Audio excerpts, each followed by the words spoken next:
بسم اللہ الرحمن الرحیم۔ السلام علیکم ناظرین، آپ دیکھ رہے ہیں نیوز اسٹوڈیو اور میں ہوں افتخار۔ درود و سلام ہو محمد اور آل محمد پر۔ ناظرین، چینل پر نئے تو سب سے پہلے چینل کو سبسکرائب کر لیں، بیل آئیکن بھی پریس کر لیں تاکہ آپ کو اصل خبر بر وقت مل سکے۔ ناظرین، مریم نواز پر شدید سوالات اٹھائے گئے ہیں۔ کیا مریم نواز کے گرد گھیرا تنگ ہو رہا ہے؟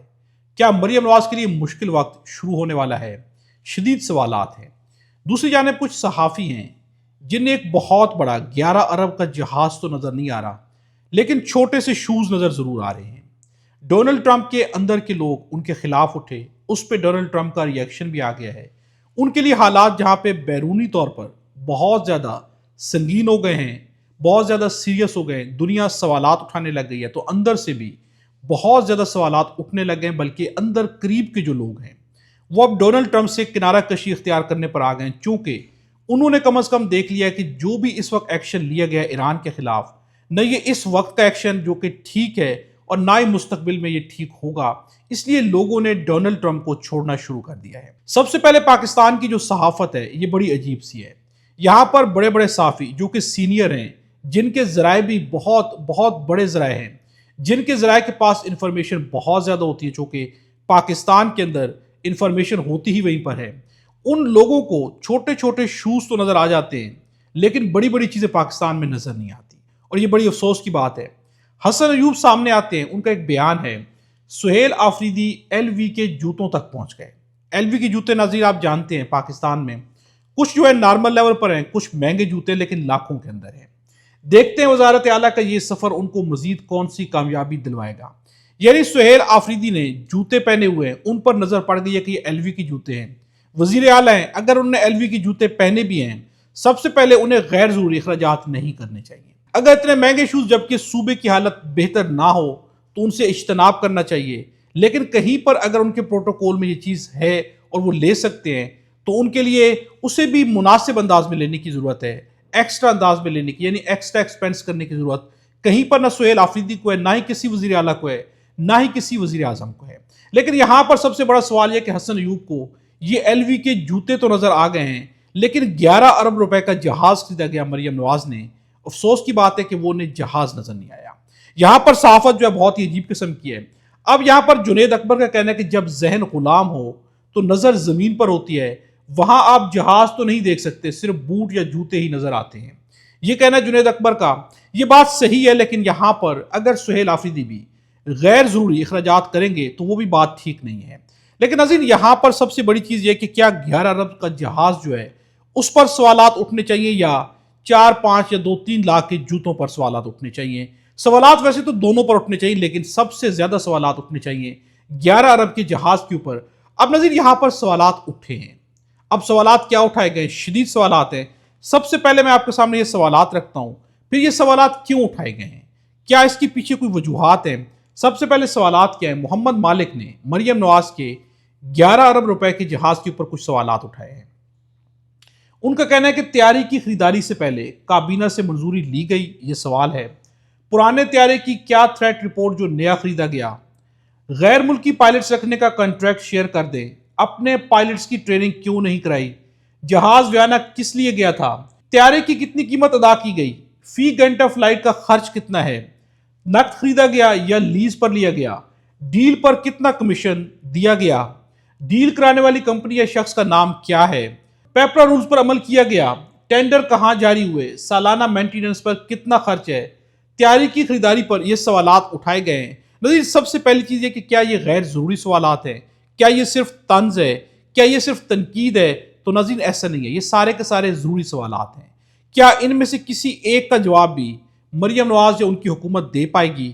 کہیں پر ایک سوال کا جواب دیا جائے گا؟ تو ناظرین، ان سوالات کے جوابات نہ اس سے پہلے کبھی دیے گئے، بلکہ اب یہاں پر طنز کیا جائے گا، یہاں پر تنقید کی جائے گی، یہاں پر دھمکیاں بھی دی جائیں گی کہ آپ نے سوالات کیسے اٹھا لیے، آپ کو ہمت کیسی ہوئی، جرت کیسی ہوئی۔ لیکن ناظرین، ہو سکتا ہے کہ جہاں سے سوالات اٹھائے گئے، یعنی کہ محمد مالک نے سوالات اٹھائے ہیں، تو ان پر آگے سے تنقید بھی نہ ہو سکے، زیادہ شدید رد عمل بھی ظاہر نہ کیا جا سکے حکومت کی جانب سے۔ محمد مالک کے یہ سوالات کیا محمد مالک خود سے اٹھا رہے ہیں؟ تو پاکستان میں جب کسی حکومت کے اوپر، اور خصوصاً بڑے صوبے کی پنجاب کی حکومت کے اوپر سوالات اٹھائے جاتے ہیں، تو یہ صحافیوں کے، اینکرز کے اپنے بس کی بات نہیں ہوتی، بعض اوقات سوالات کی نوعیت بتا رہی ہوتی ہے کہ یہ سوالات جو اٹھائے گئے ہیں اس کے پیچھے کہیں پر بیک بھی ہے، یعنی کہ کہیں پر سپورٹ بھی حاصل ہے کہ یہ سوالات اٹھائیں تاکہ دوسرے کو سکھایا جا سکے کہ آپ سے اتنی بڑی بڑی غلطیاں ہو چکی، اس لیے آپ جو اپنے ذہن میں رکھیے گا کہ آپ کے خلاف بھی بہت کچھ ہے جو کہ مستقبل میں قریب میں یا دور میں کہیں پر بھی سامنے آ سکتا ہے۔ کیا گھیرا تنگ کیا جا رہا ہے؟ تو یقیناً ناظرین یہ سوالات ظاہر کر رہے ہیں کہ یہ مریم نواز کے اوپر یہ بہت بڑی چارج شیٹ ہے۔ یہ چارج شیٹ آج تو شاید کام نہ کرے لیکن کل یہ چارج شیٹ بہت مہنگی پڑے گی، بلکہ اس قدر زیادہ مہنگی پڑے گی کہ اس کے جوابات دینا بہت مشکل ہو جائے گا۔ اب ناظرین بات یہاں پر طیارے تک محدود نہیں ہے، کس طرح سے پاکستان کی ریاست میں لوٹا جا رہا ہے، ظلم کیا جا رہا ہے۔ اسلام آباد ہائی کورٹ اور معزز ججز کی رہائش گاہوں پر 31 لاکھ روپے کے پھول پودے لگیں گے، یہ ٹینڈر جاری کیا گیا ہے۔ سی ڈی اے نے اسلام آباد ہائی کورٹ بلڈنگ اور ججز کی سرکاری رہائش گاہوں اور ریسٹ ہاؤس میں پودے پھول لگانے کا 31 روپے کا ٹینڈر جاری کر دیا ہے۔ لیکن ایک جانب کہا جاتا ہے کہ آپ 2 دن کی تنخواہ چھوڑ دیں، 1 دن کی تنخواہ چھوڑ دیں، لیکن دوسری جانب صرف پودوں پھولوں کے اوپر بھی لاکھوں روپے خرچ کر دی جاتے ہیں، جبکہ قوم مقروض ہے، قوم اتنی زیادہ مہنگائی ہے کہ لوگ 2 وقت کا کھانا کھانے کے لیے بھی ان کے پاس پیسے نہیں ہیں۔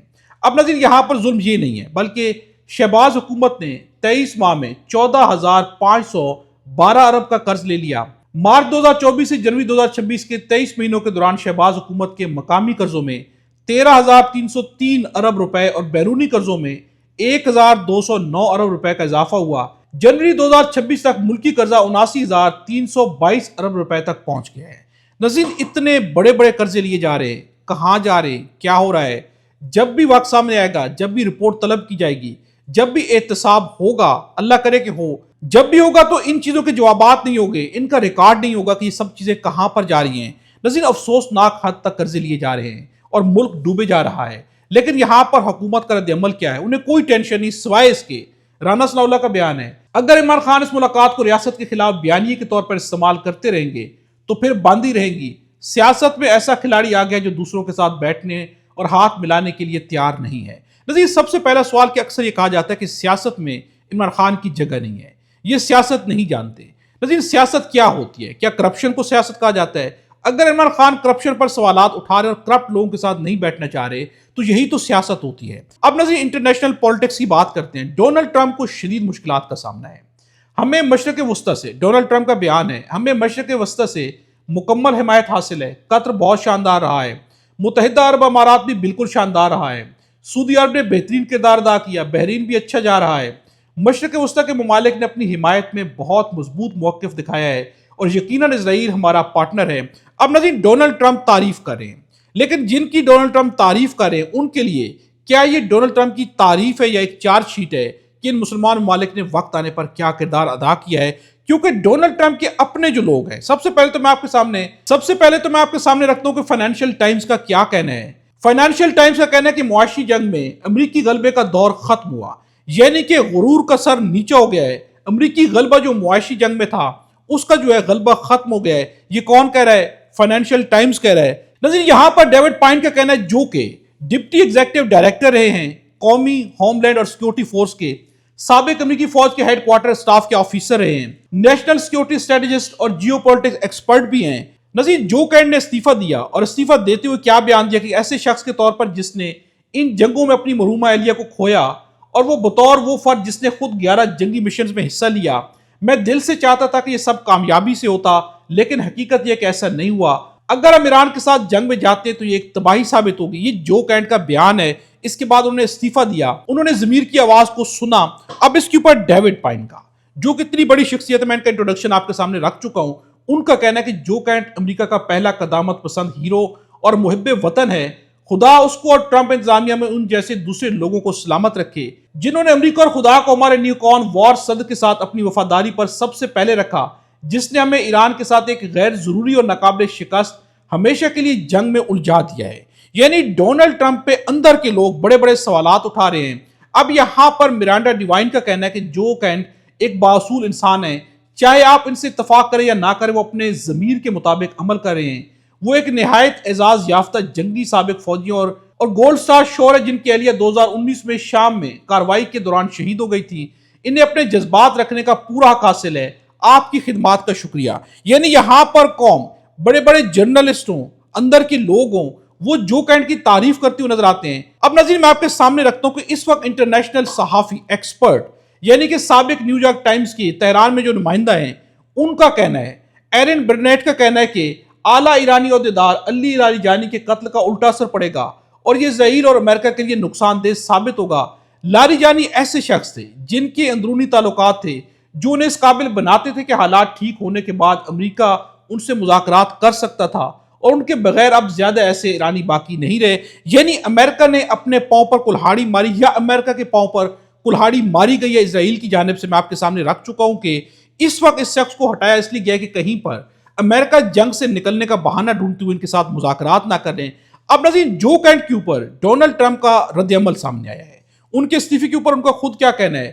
جو کینٹ سیکیورٹی معاملات میں کمزور تھا، اچھا ہوا وہ عہدے سے الگ ہو گیا، کیونکہ اس نے کہا کہ ایران کوئی خطرہ نہیں ہے، حالانکہ ایران ایک بہت بڑا خطرہ ہے۔ صدر ٹرمپ نے یہ کاؤنٹر ٹیررزم سینٹر کے ڈائریکٹر جو کینٹ کے بارے میں ان کے استعفے کے بعد یہ جو ہے تبصرہ کیا ہے، یہ تبصرہ بہت کمزور ہے، یہ تبصرہ بہت کمزور ہے۔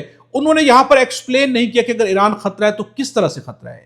یہ ایکسپلینیشن بہت ضروری ہے، جب تک ڈونلڈ ٹرمپ یہ ایکسپلینیشن نہیں دیں گے ان کا یہ بیان جو ہے بہت کمزور بیان ہوگا، اور جو کینٹ نے جو بیان دے کے استعفیٰ دیا ہے وہ پوری دنیا کے لیے اور خصوصاً مسلمان ممالک کے لیے ایک بہت بڑا سوال ہے، ایک آئینہ ہے۔ ناظرین اب تک کے لیے اتنا ہی ہے، اگلی ویڈیو میں آپ سے دوبارہ ملاقات ہوگی۔ خدا ہم سب کو اور ہمارے وطن پاکستان کو اپنی زمان میں رکھے۔